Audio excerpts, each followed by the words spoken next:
Hey guys, what's going on? It's here, my bro Jamai. What's good? And Beer Bears. Kind of pull. Bringing you our Justice Clubhouse podcast, season 2, episode number 14 of Legends of Tomorrow. This episode is titled Freakshow. Roll the clip. This week on Legends of Tomorrow, Legends head to 1870 Wisconsin and fix an anachronism in the form of a saber-toothed tiger. The tiger is accidentally enlarged by Ray's shrinking tech and escapes P.T. Barnum's circus. Sarah retrieves Amaya from Zambezi to help them catch the tiger and convinces her to rejoin the team. Though this causes tension between her and Nate, they find themselves working together to save Jax and Ray after they're taken by Barnum. After Nate and Amaya are caught themselves, Stein and Mick are sent by Sarah while she fends off Agent Sharp from Rip's Time Bureau. Despite his fear of clowns, Mick helps Firestorm to come together and frees the rest of the Legends. Amaya saves Nate, who Barnum has taken interest due to a steel skin, and nearly kills him. Nate stops her, and the Legends correct an anachronism, much to Sharp's dismay. Sarah tells the team that Sharp mentioned a new threat, and Amaya announces that she will be staying with them until she can control her powers. Elsewhere, a hooded figure summons Kuasa, telling her that she was a follower of Malice. Now back to the Justice Clubhouse podcast. One sentence. Oh, I can't think of anything right now. American Horror Story, Legends of Tomorrow. I don't know. I can't. Oh, Moana Beast. Moana Beast, yeah. Banana Man. I was like, yeah, I wrote down in my notes, Banana Beast. Banana Beast. But yeah, man, I can't. The Legends and the Shrinking Tiger. Ooh. Or Sabertooth. That's awesome. What's his name? Victor Garber. What's his show name? Stein. Stein. Oh, no, that's not cool. I was about to say Stein the Clown. That's scary. Yeah, that's not cool. That's scary. That's gonna give me nightmares. I That's know. gonna give Mick nightmares. Well, he was actually pretty hilarious though. Yeah, like I didn't think like Victor Garber does some crazy stuff for this role. Maybe that's why he's gonna leave. That's too much. I'm just kidding. It's fun. It's fun. I really like seeing them just go out of their comfort zone. Yeah, exactly what I just did there. Concert zone. Concert zone. And just do something fun. Yes. So we're getting into the likes of things. What else do you like? I like the fact that he was scared. Mick, yeah, he's scared of clowns. And he's scared of nothing. 6 of them. This dude has fought aliens and seen Supergirl, seen the Flash, seen like Arrow's team, and he's scared of clowns from the 1800s. I don't know. Or more likely, he's scared of it. And apparently, you know, I guess everyone has a fear.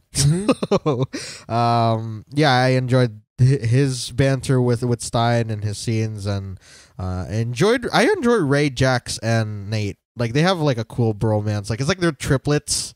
They always get into trouble. Yeah. And then Sarah is like their mom. Yeah. Like, could you just do what I asked you? And Ray is just. I think Stein he's always like their grandpa. Yeah. And they just like F off. Ray might be like the most intelligent person on that group, like aside from Stein, but he is a bumbling like klutz when it comes to using his equipment. Because I like that scene where he enlarged a tiger instead. Oh yeah, when he uses hypermolecular compressor. AKA the shrink ray. I don't like when you call it that. But yeah, his scenes are always hilarious. And like I found it funny that it was him and Jax that got caught. And they don't have powers per se. Like they needed, like he needed the other half, Firestorm and Stein, and Ray needed his suit and stuff. So it kind of added like to that comedy. It's like, we're not. So what do they create? They create conjoined twins. And Juggle. Billy Zane is awesome though. Yeah, P.T. Barnum. I like that. I like that character. Yeah, the overall story was pretty funny. Like it's kind of like what the Flash is doing, but the Flash is doing it in their terms because you know their time periods. And here it's like they have like a playground. You know, like they can improvise. They can do things that are way out of whack as far as story goes because everything ties together because it's time. Right, so they could do something way out there, and you wouldn't think that it would fit into the story, and it somehow fits. It still does, yeah. And I guess that's what makes it really fun. Dude, and honestly, yeah, I honestly don't like to compare, but this is the only show that could do that. I just realized this show, like this episode, was a circus theme. Yeah. And the aberration, or what do they call it? Anachronism was a saber-tooth tiger. And can't do that on like the Flash. Their conflict was trying to get the team out of that circus because they got trapped in it. Yeah. And then I don't think you could do that in any other like superhero show. As mean? Yeah. Go ahead. I was going to say off of that, as mean as it sounds, the reason they're able to do that is because these characters apparently didn't mean much to the timelines. So like if you got like someone like Supergirl, it doesn't make sense because she has a bigger storyline, right? Yeah. Arrow, same thing. They have two big storylines. It's like it just reminds me like all these main characters, Flash, Supergirl, Arrow, is like they got desk jobs. Yeah, and then exactly the Legends, they just get to like they're fly like the temps. Everywhere. Yeah, exactly. You know that they get to go all over the place and just. Temp. But yeah, it enables them to do like crazy storylines because like it started off as them not being important to the timeline. Yeah, but true. And that's true, they even admitted like, oh look at all the stuff we effed up. You know, like they looked at it. It's that's like a lot. Yeah, he even said this could go on for lifetimes. Yeah. So it's the show is so fun in that sense where like you don't really. You get excited. Yeah, you don't expect too much, but you know it's going to be fun. But then it also makes you excited because like whatever story they have planned, it's going to be crazy. Yeah. Because they could still tie it in no matter what. Yes. I enjoyed Amaya being back. Yeah. I enjoyed the duel between Sharp and Sarah. And that's always awesome. They're, it's not chemistry. Equal. It's the opposite of it. They're... Yeah, it's chemistry. Their hard-headedness. Yeah, it's their chemistry with one another being not amicable. Yeah, like, they just like you want to take a break? No, they actually did. Yeah, that's hilarious. Yes. Yeah, and the whole P.T. Barnum circus was pretty funny. Like the whole entire story panning out and how Amaya fit back into it. Mm-hmm. It's just that was pretty awesome writing. Like it's this is what do you call it? Not a theory or a lesson. Yeah. What is that called? Damn, I forgot. It's like it's trying to show that this team is a circus. Yes, exactly. It's a circus. And they admitted to it, which makes it like, you know, for those of you who hate on it, like they're a bunch of freaks. They acknowledge the fact that they're kind of the fault and everything that's happening in their part of the universe. What is that called, yo? It's like when you make a comparison, not a metaphor or simile. I don't even. It's just. It's like when you compare two things and yeah. I can't think of the word. Fudge, dude. It's late, yo. It's okay. It's late. It's about 12. But yeah, the I feel like an idiot. and seeing Stein make a balloon animal, that's and then Mick using a mallet to launch him. That's just. I know this. So this comical. Like it's old as hell, and Mick sent him flying, and he crashed down. Ever so non-gracefully. Like it wasn't even nice. It was just like I thought like Jax was gonna catch his hand and they're gonna turn into Firestorm, but no, he's just like bonk. It was like the worst landing ever. It's like a clown landing. Yeah, and then he rolled too. Yeah, exactly. It was a clown landing. And it was everything was pretty much enjoyable this whole episode. Yeah. Was there any other parts that stood out to you that you liked? It was a fun shiz show. Yeah, basically every episode of this is that. Marie McCobb, we got to see her. Oh again. Yeah, on the news, and that is the reason why Amaya left them because she didn't want her cool to quick disappear. backstory. Yeah, and then Rip didn't even force her. He's just like, she's gonna disappear. You could decide to like stay with the team, but like she's not gonna exist. So well, she did it for the greater good, but she didn't announce it. Yeah. Which was the bad thing.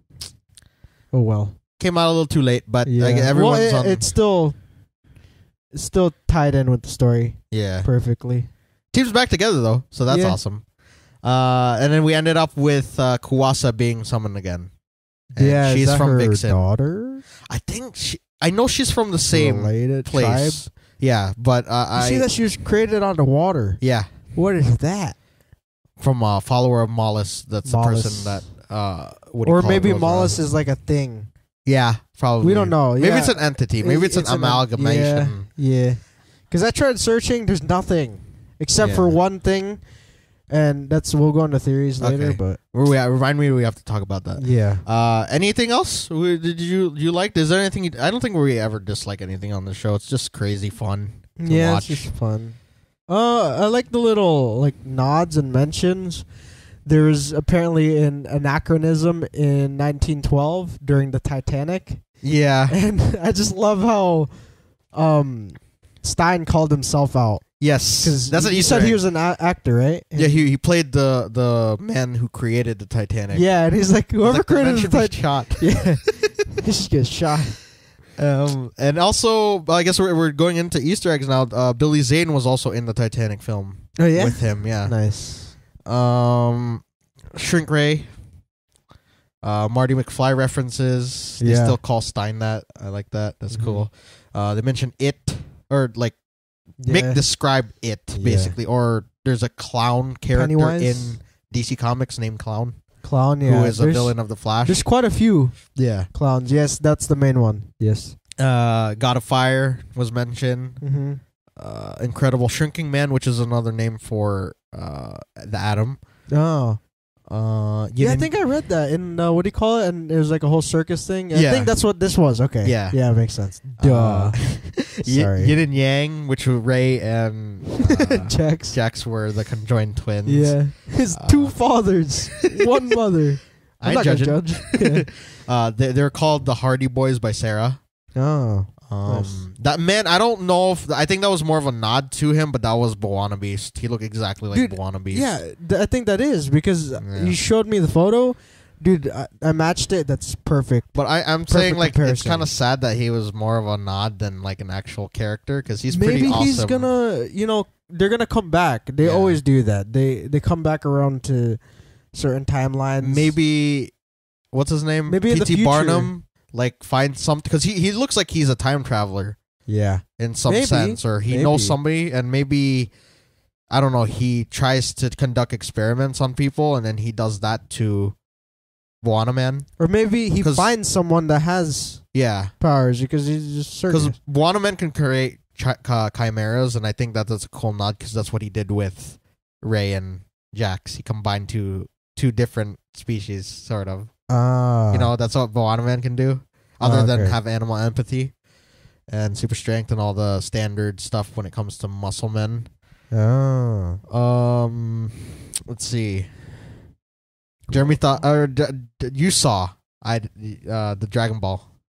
Yeah, there's quite a few. You showed, or you said the first one. I thought that was a Rugbat ball. Well, it does. Rugrats. Yeah, it looks like that, and then there's multiple of them.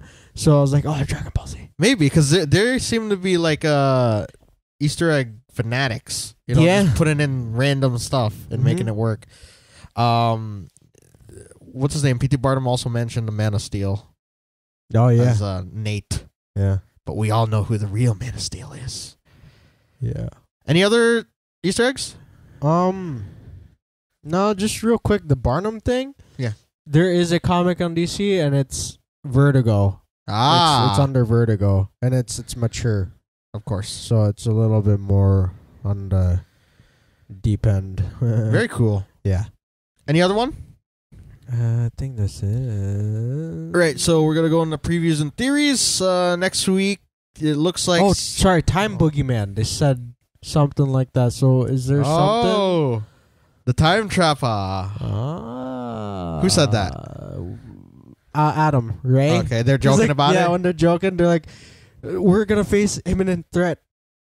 Then they all just start laughing. He's like, oh, well, what are we going to face? Time Boogie Man? Oh, shoot. So, okay, we'll talk about the East. Oh, go for it. Stuff I'm so excited. Okay, so next week, it looks like the Legends are going to be getting a task from the Time Bureau to stop a rogue time traveler in the future. Mm-hmm. And this is where they're going to meet the new legend, Zari. Yeah. Tomas Aziz, I think that's her name. And she's going to be an interesting character because she has powers and she's a hacker. And she's kind of sort of part of the Marvel family. Like with, you should probably say Captain Marvel. Yeah, Captain, sorry. Like yeah. Like Captain Billy Marvel Batson and everything. Type, yeah. Not the other comic. Yeah. And they're gonna use her to kind of like lure in that rogue time traveler. So it's gonna be pretty cool.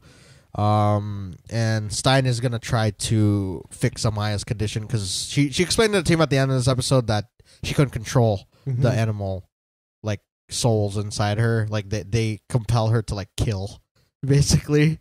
So it looks the power of the totem compel you. I thought she was like taken over. Yeah, but it looks like it's just she can't control it, and then that's why Kuasa's being built in because she's gonna add more drama to that, add more fuel to the fires. And she looks like she's gonna be a pretty OP character. If she's made out of water. So theories. I think that's a time trapper. Yeah. That shot was weird. Like she looked out at the time stream, and it's like something was following them. And now that I said that, it makes me freaked out to not look at the door behind us. Yeah, I know. That's also kind of weird. I have my graduation gown still there. Yeah. From like 3 years ago, and every time I look back, it looks like there's someone just like sitting. No, they're just like floating there. Oh, okay. Getting back to this. I'm Paul. Yeah, that would be crazy if that's also. They give me goosebumps. Whoa. The time trapper could tie in a lot of the stories going on all these DC TV shows. And to give you a brief backstory, he is a villain that is associated with Mon-El on Supergirl. Well, his comic book character. Yeah. And he could be the answer to melding all these universes together. Like making the multiverse into like one, basically. Or at least merging Earth 38 with Earth 1 and stuff like that. So who knows? Maybe the time trapper could be another. Maybe if they don't like touch on it fully this season, it could be the next crossover. Sure. Right? Because it's or maybe it's like one after the other. Like each season they get one henchman from the time trapper. Ah, okay. And then eventually, like when all these shows are like 4 seasons in, they just do like the big thing. It's like, you know what? All you create all this mess and all these worlds. Why don't you just all go together? Yeah, sure. And dude, I think that's what it is. Yeah, it is time trapper, yo. It's gotta be. We've been mentioning this since last season. It's gotta be time trappers. If you guys, it'll make you said it all. Yeah, dude. I just looked it up again. Yeah, man, you blew my mind twice, bro. That's crazy. He basically watches all over. Yeah, just the whole existence of everything. You think the whole like Malice thing is also like ties into that? Mention it. Jeremy thinks that they're saying Malice. Yeah, just but very. they're just saying Malice, like we're very Malice. Yeah, we are believers we are followers of Malice. Yes, and the only thing that popped up, I typed in Malice like MAULIS, MAULICE, everything MOLIS, MO whatever, anything that you could ever think of that sounds like Malice. Yeah. And the only thing that I found was Malice, and it's a person named Malice Wunderbar. And she's Fury. Yeah, she's part of the Furies. Granny goodness. Yeah, which is in Big Barda. Apocalypse and stuff. You know, the new gods. So if they either bring Time Trapper or like the Furies, both of those storylines would be sick. And then they could use the Time Trapper to meld the stories together so that Apocalypse can be on Supergirl and stuff like that. One or the other, or if they can do both, that will just my mind will go to spice. Or they could just tone it down like they usually do sometimes, and it will be Damien Dark who's gonna be because he's gonna return. They're gonna just do the whole mystic stuff on this. Yeah, I guess. And it's like, maybe. You know what I'm saying? He's just totems too. A small part of a grander scheme. Yeah. Like, it's like they defeat Dark at the end of the season. It's like, you think I'm the, what do you call it? There's a source of all power. Because this show, it's so like different, so fun. Yeah. They keep it like that and then they twist it with like a this crazy thing. Like a big villain that they would need the entire team. I feel like they would show the Time Trapper at the end of the season. Yeah. It's like, sure. You just see this giant Grim Reaper in the time stream with them, and they're like, "Oh dear God, go back to 2017. We didn't." Yeah, exactly. That's as much as theory as we're gonna get, I guess. Also, Wally needs to join the Legends because they need help. They need a speedster on their team. Yeah. Anything else? Any other theories? No, I think I'm good, bro. Bears, what you think about the episode? Man, this is a really good episode. I like this one. Nice. Hashtag. You want to go for it? You can go for it. Hashtag Sabretooth. Boogie. Time. Nice. Did we forget anything else? Final thoughts? I thought this episode was fantastic. Yeah, very fun. It's always a good time on the Legends crew because they make their own mess. They poop on everything and then they have to clean it up. They clean it up, but it still seems that there's like little smears. Yeah, exactly. Left. So them trying to clean it up just makes the poo-poo stain bigger, but it's amusing. But yeah, seriously, the writing and the action is always like on point on the show. Mm-hmm. It's awesome. For sure. Anything else to add? No, I think that's it. Did we already ask Bears what he thought about it? Yes. Okay. With that being said, you guys go leave a comment down below what you thought about the episode and leave a like if you enjoyed. Come over to my channel where we figure out exactly how to make your own Philosopher's Stone. We don't actually know how, but we do have Agents of Shield videos, so that's kind of cool, right? It's something. It's a good. Just come check me out, please. Be sure to check out our creator's code as well as social links down below. If you guys are new around here, be sure to subscribe right now. It'd be awesome if you guys could support us that way. Please. As well as Instagram. We got a new Instagram down there. It's like 3 weeks old, maybe close to 4. No, and it's 2 weeks. It's not even 2 weeks. Well, we posted in Humans. Yeah, that was only a week ago. 3 weeks ago. It was a week ago. 2 weeks ago. Sorry, 2 weeks ago. Yeah. About it's still 2 weeks new. ago. It's fresh. It's fresh. Yeah, and if you guys want to support us there, we got photos. We got a whole... Every day will most likely be like one of those carousel things where we have the speed show and then gifts. And then we'll post photos like on off days and stuff like that. If you guys have short attention spans, you just want to watch the speed show. Yeah, if you guys want to get a recap on there, just a quick recap. And we have funny ass, like Jeremy said, gifts on there. Yeah, gifts are... We work damn hard. We're not releasing those gifts because we create them ourselves. We're not releasing them until the end of the season. Yeah. So enjoy them while they're out there. And I got to find a way to put our logo and our screen names on there. It's a lot of work. Yeah. Hopefully we can, if you guys can support us over there, that'd be awesome. Yes. Please and already hit a milestone like Jeremy said. Yeah. Anything after this, because I was expecting to hit 1,000 by the end of this year. Yeah. You guys smashed it within the 2 weeks. Yeah. So I'm like, I'm not going to give any more milestones or any more goals. Yes. If we hit other milestones, that'd be awesome. I'm happy nonetheless because we already hit the 1,000. So and thank you guys for supporting us because if you didn't notice, we're getting up the videos a lot earlier. Yeah. And it's taken a little bit of overnight time. Yeah. But it's worth it because we're able to get it to you quicker and we're able to work on other things. So be on the lookout for some really exciting videos coming up for sure. We're on the rise. Grind. Everything's going to start like changing a bit and not in a crazy way, but you guys will definitely see differences in our videos as the seasons progress for all the shows. Yeah, for sure. So with that being said, we want to thank you and we'll see you in the next one, which is Arrow, which is on Thursdays. Yeah. It's crazy. Maybe you guys will see in Humans. We got a break. Yeah. We have a break. Yeah. Yeah. Please be sure to check out our Humans video after this. Yep. That being said, we'll see you guys in the next one. Bye. Bye.